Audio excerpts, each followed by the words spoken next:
ঠকেছি তো কিছে, মানুষ চিনতে শিখেছি।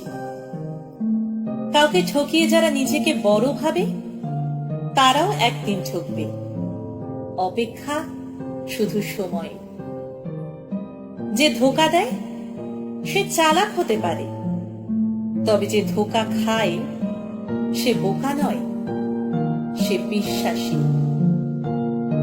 প্রতিশোধ নেওয়ার কোনো দরকার নেই, শুধু চুপচাপ বসে অপেক্ষা করো। যারা তোমাকে আঘাত করেছে তারা নিজেরাই শাস্তি পাবে। আর তুমি যদি ভাগ্যবান হও তাহলে তুমি তা নিজে চোখে দেখতে পাবে। প্রিয়জন চিনতে চান?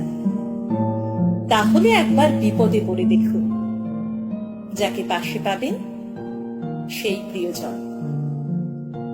শিক্ষা শুধু বই থেকে নয়, কাছের মানুষের থেকেও পাওয়া যায়। নিজেকে ভালো রাখার দায়িত্ব সব সময় নিজে নিতে শিখুন, কারণ খারাপ থাকলে কেউ আপনাকে ভালো রাখতে আসবে না। কেউ ভুলে যায় না, প্রয়োজন শেষ তাই আর যোগাযোগ রাখে না।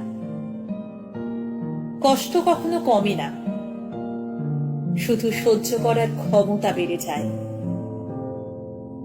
খুব আপনজনের কাছেও নিজের দুর্বলতা প্রকাশ করা উচিত নয়, কারণ খারাপ সময় তারা সেই দুর্বল জায়গাতেই আঘাত করবে। সম্পর্ক কখনো দূরত্ব বা সময় না দেওয়ার কারণে নষ্ট হয় না। সম্পর্ক নষ্ট হয় অসম্মান আর বিশ্বাসঘাতকতার কারণে। বেশি ভালো কখনো কখনো ভয়ঙ্কর হয়ে দাঁড়ায়। দুঃখে কারো নজর লাগে না, কিন্তু সুখে লেগে যায়।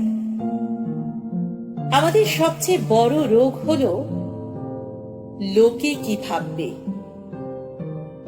শিখতে হয় মাথা নিচু করে, আর বাঁচতে হয় মাথা উঁচু করে।